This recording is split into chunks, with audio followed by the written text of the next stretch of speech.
We are all storytellers, and we tell stories as the way we communicate.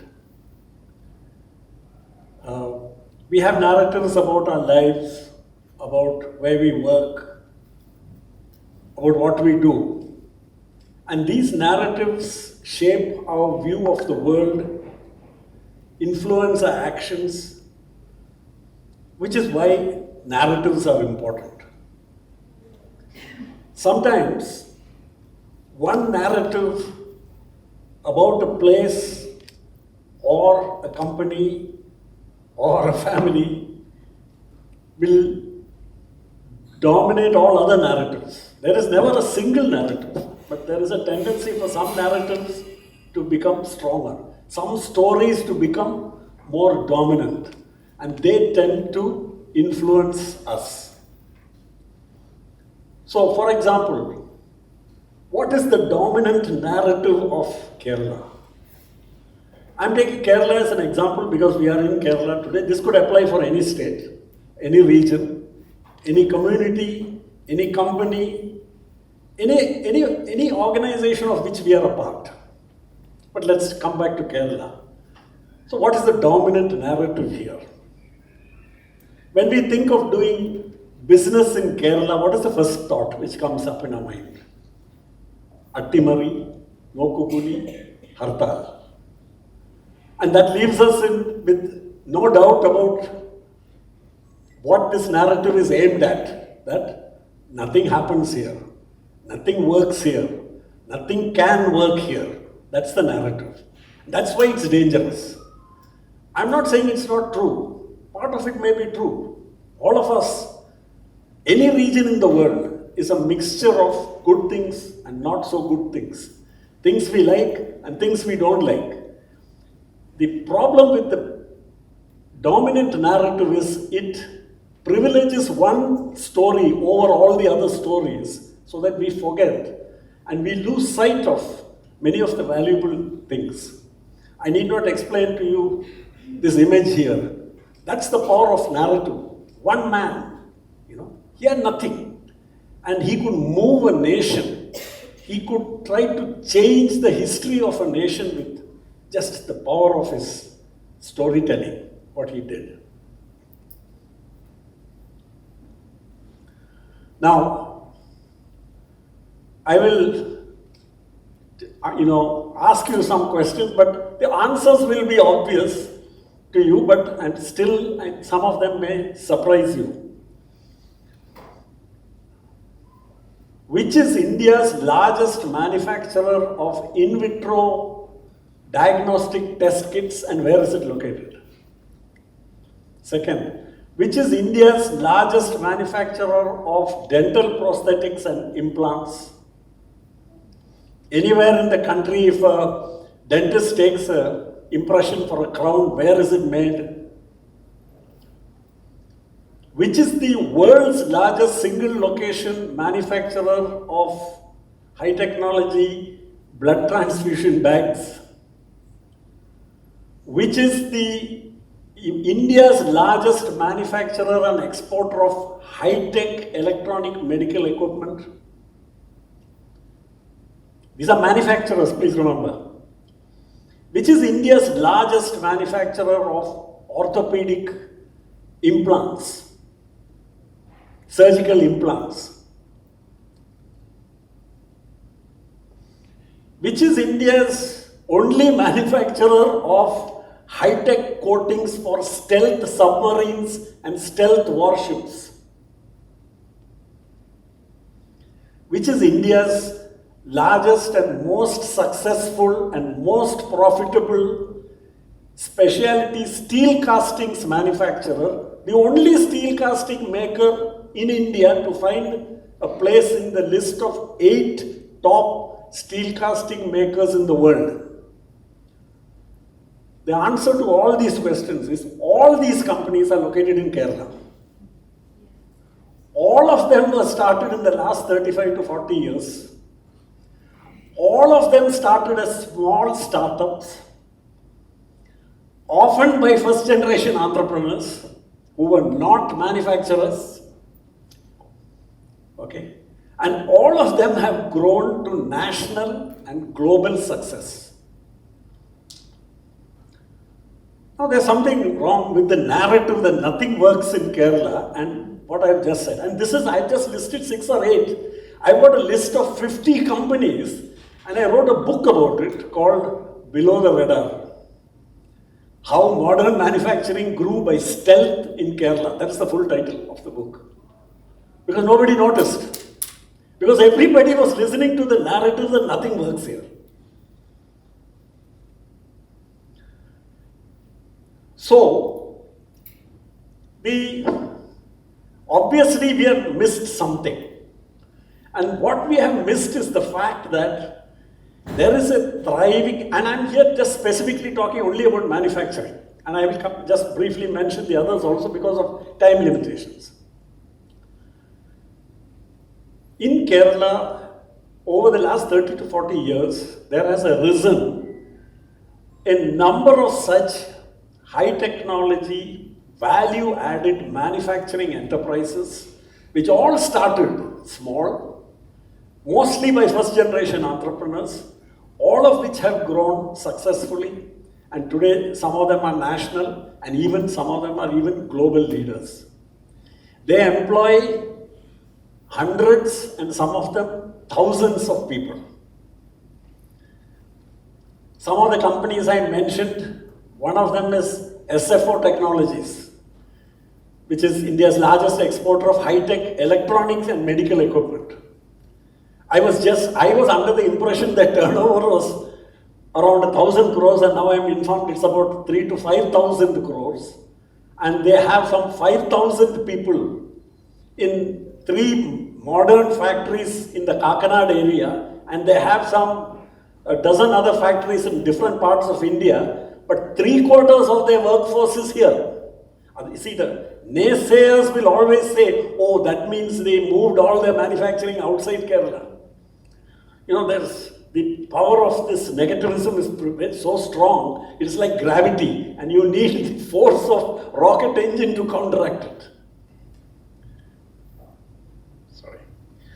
So, we need to challenge some of these notions. You know, when you want to challenge a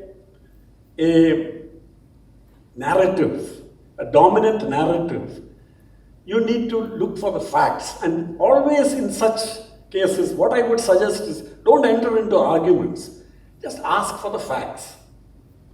And you will find that mostly such negative narratives run out of steam very fast because they are mostly based on anecdotal information. You know, I know somebody who had this problem, I know somebody else who that problem. So it becomes whataboutery. If you say something, they'll say, but what about that? Then what about this?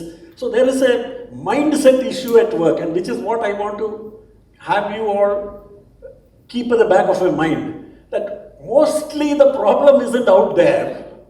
Mostly the problem is in our mind. We've heard this old thing, no? That is it a question of is the glass half full or is it half empty? It's the same glass, the same quantity of water, isn't it? So depending on how you look at it. So is the problem really out there or is it inside our heads? That's essentially what I'm talking about. Because all these 50 people obviously were not people who believed that narrative, including me. See, either I was so ignorant that I did not know that nothing works in Kerala, maybe, or I didn't care, or I didn't believe it. And obviously these 50 people and hundreds of more examples I can give you. In other words, every person successfully doing business here obviously does not believe that narrative. So, who are the people who are promoting the narrative? Must be people who are not doing business here or doing something here. Second argument which is there, see, the thing is there is some smattering of fact always behind a negative narrative, behind a dominant negative narrative. It is not that it is free of facts. There are facts. So, we are told that when we are told by somebody that how is it then that this state where nothing happens has a per capita gross state domestic product of higher than $4,000, when India's average per capita GDP is $2,500 or less. And Kerala is up there with Gujarat in the same level. And Gujarat is considered to be a highly progressive, highly industrialized, developing state. And this state where nothing happens has got the same per capita GSDP. How come? Then people say, oh, that is because of remittance. We are in money order economy. Nothing happens here. Everything is thanks to the remittances coming in. So again, you must look at the facts. And it's too little time here to sort of go into that in any great detail. But the point is, in 2010, remittances reached their peak. At that time, they were 25% of gross state domestic product. Today, remittances in absolute terms are higher, but remittances have fallen to 14% of gross state domestic product. Now, simple arithmetic should tell us that means the denominator has grown, no? If the percentage of remittances in the economy of Kerala has shrunk, but in absolute terms remittances has grown, what does it mean? The economy has grown faster than remittances. Much faster, in fact, than remittances. The third thing is high unemployment. All kinds of figures are bandied about. I just went to Wikipedia and checked. That is a reasonably neutral kind of source of information. And there it's given as 5.2% unemployment, which is not significantly different from the unemployment in most of the other states of India. Not anything great to be bragging about, but nothing for us to be hanging our heads in shame and being fearful about this place. You must have heard the BMW story. It's really worth repeating. How narrative can rob a story of all its nuances. What happened some years ago? BMW sent a team down when they were searching for a location for their plant in India. The team landed in Trivandrum. There was a hartal that day. The team returned from Trivandrum. That is the story. And everybody will laugh. Story is over. We've got all the information we want. The actual story is a little more complicated and nuanced. And the BMW team landed in Trivandrum. It was a fact that there was a hartal. They didn't bother about it. They finished their meeting. They drove all the way to Cochin. And they flew out from Cochin. And at Cochin, they had a meeting with the Cochin Chamber of Commerce people. And what they told them was, during the 200-kilometer drive, we didn't notice a single beggar. We didn't notice a single person without footwear. We noticed all the shops in every corner, every street, every place where we went, we saw all the shops were well-stocked, well-fed, well-clothed looking people were shopping, etc. He said, this we have never seen in any other part of India, what we saw here in Kerala. So obviously, when you're looking for different things, you see different things, isn't it? Now,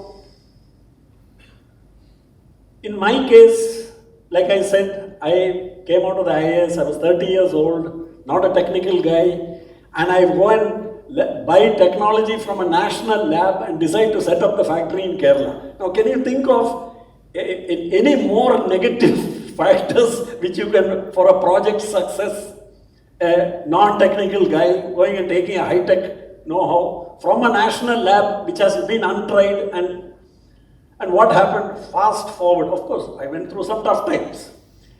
Fast forward for 15, 20 years and this factory ends up as the largest single location maker of high-tech blood bag systems in the world. The blood transfusion services of 50 countries depends on the product of this from Balagopal factory reaching those places. 1,400 people work in that factory. Not one of them is a Jharkhandi or Gujarat, or a Bengali I have nothing against the people from those beautiful places. I have visited all those states. I'm merely saying this explanation that, okay, factory will work here, but you will have to get the workers from Timbuktu or something, otherwise it will not work here. So that narrative also is not true. So my experience, I'm talking in terms of from the experience of a person who has done it. And I have spoken to 49 other or 50 other companies which are featured in this story, and they all tell me the same thing, no difference. It's not heroics. These were not supermen and superwomen, ordinary people like me. And they could succeed in this state. So there must be something here which enables a startup with so little resources to succeed and reach global scale. Unless, I remember somebody said, so powerful is the negative narrative that somebody tells me, oh, Bala, all these are exceptions. All 50 are exceptions. So that's the strength, that's how powerful negative narrative can be. So I'm coming to the end of my talk. There is a great saying by Henry Ford. Whether you think you can or you think you can't, you are right. So just think about it. Thank you.